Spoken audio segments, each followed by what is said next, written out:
All right, thank you so much for joining us on our 117th edition of Lunch Out Loud Ottawa. My name is Nick Pachuski. And I'm Andrew Miller. And of course, we're the podcast that talks to the people, places, events, and music that make this city of Ottawa the incredible city that it is. And sad about the Sens, but it's nice outside, so we'll take one. Hockey season's over now, right? That's it. Except for you. Except for me, my Flames are doing great. Anyways, before we get to our very special guest, David Ross, why don't we check this out?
Thank you so much, Cody Allen. So, of course, that song was Fire from the new album Ignite. And make sure to check them out on Saturday at Irene's for the album launch. So, nice. I think that's our first repeat ever. So, in 117 shows. Yeah, but he's excellent, and we hope a lot of people will support that. And he's very connected in the music community. He's very aggressive with trying to get the music out, which people need to be to hear this awesome Ottawa music. Yeah. So it's great. And of course, at halftime today, Jen from Foodie Prince will be talking about 3 events coming up in Ottawa. The second Poutine Fest. We had one last weekend. Why not do it again this weekend? Absolutely. So that's at Marion Poutine Plaza. And May 5th, you got Bon Appetit Ottawa. And you have an awesome Ontario Culinary Challenge next week as well. So there's going to be 20 chefs coming from all across Ontario to Ottawa, and they're going to be making their best dishes with kind of Ontario products, and people will vote on it. So that's kind of cool. Is this something that, I guess we'll learn at halftime, but is this something you buy tickets for? And then it is, yeah. You'll learn about it at Sweet. halftime, so we'll hear all about it. All right, thank you so much, David, for having us here at Ross Campus.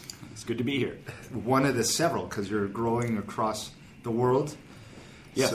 So it's several. Where are the other offices located now? Wow. We have equivalent of a 5-story building right here in Ottawa. We have another 50,000 or so square feet of manufacturing in Iroquois, an hour south. I guess we have another 20,000 square feet in Belgium, where we're machining robots out of solid blocks of aluminum. We have a large sales office in Singapore. We have another R&D lab in Virginia Beach in an abandoned surf shop, and they have surfboards under. They go surfing. They're right on the beach, which is pretty cool for one of our developers. And we just opened our latest sales office in Pinewood Studios in London.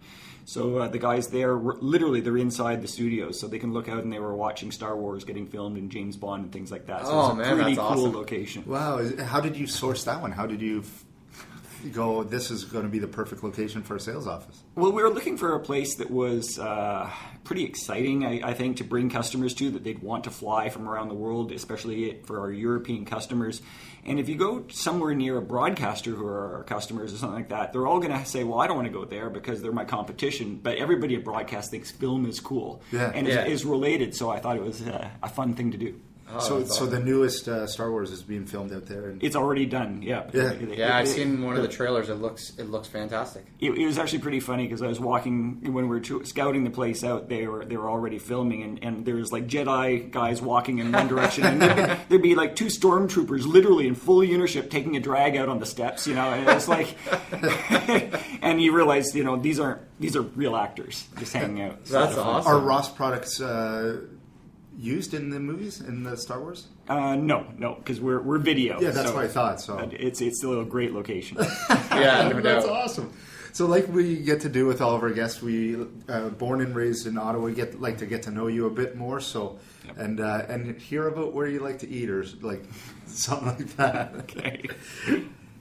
So were you born and raised in? I was actually born in Montreal, lived there for 9 years, then moved to little town of Iroquois, an hour south of here. I grew up there, went to Waterloo for an extended 7-year stay to be a computer engineer, and then I moved to Ottawa in 1991, and I've been here ever since. Oh, wow. Did you go to a high school out in Iroquois then? Did you go to Seaway? I went to Seaway District High School, yes. Oh, wow, there you go. In Iroquois I went to big old Tugwa, so I mean, I wasn't too far off. We would have played basketball against your school all the time. Interesting. Did you go to school in Waterloo with the frame of mind that you'd be coming back to Ross Video and just trying to hone your skills to better serve here? I certainly did some co-op student work in Ross. I also did some for CBC and some other companies, but I actually wanted to work for NASA, actually. Nice. And so that was one of my goals in life. And when my mom asked me, like, where are you going to graduate and where are you going to work? And I said, NASA. And she says, you've hurt your father terribly. You know, it's like, what? I said, he told me about 100 times that, he'd never hire me and I was on my own. He says, you didn't believe him, did you? Well, after the 100th time, yes, I did.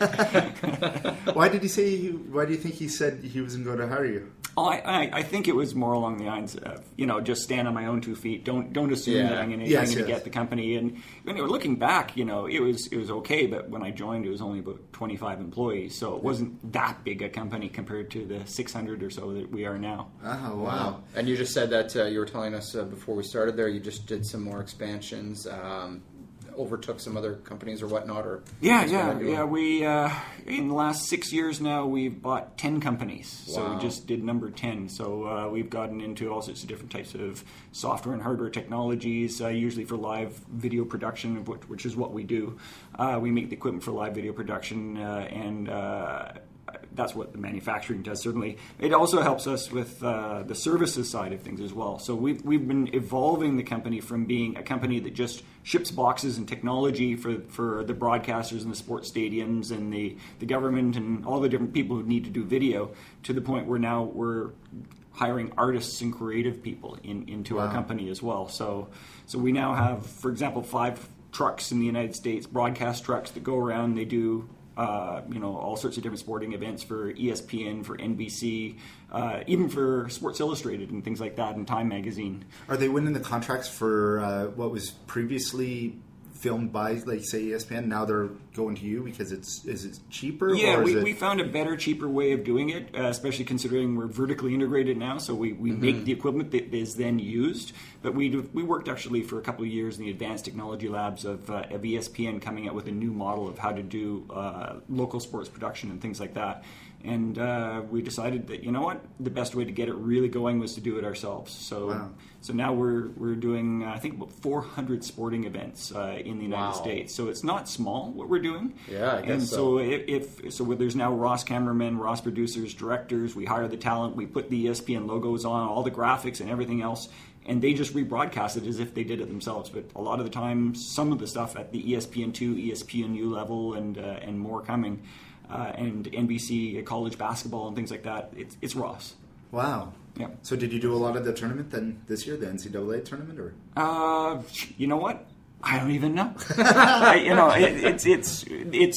It's a whole division now inside of Ross Video, and I have a president of that group, and I only found out, like, it's funny, the other day I was saying, so tell me some of the things you did as well.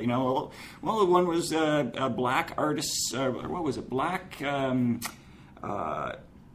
actors in film, and there's another one where it's black actors in this is in LA in music, and Oprah Winfrey was the host and everything else. That was actually us doing the production behind the scenes. The latest Sports Illustrated swimsuit shoot was covered by us. What? Oh, wow. And I found out about that like a month later. It's like, we could have tweeted that or something like that when it was happening. But or you'd have to go to the set to do a technical you got to ensure support. some quality control. Quality control there. The president actually did that one himself. Actually. Of course he did. Crazy. Yeah. Wow. Greedy. But there's just so much going on in the company that it's in some ways it's hard to keep up with all the different things we're doing. You just saw our wall of fame with all the sports hats and everything Insane. else. There must have been like a couple hundred hats or something like Yeah, that of all that's the sporting fantastic. teams that use our equipment, just like the Sens do for the big screen.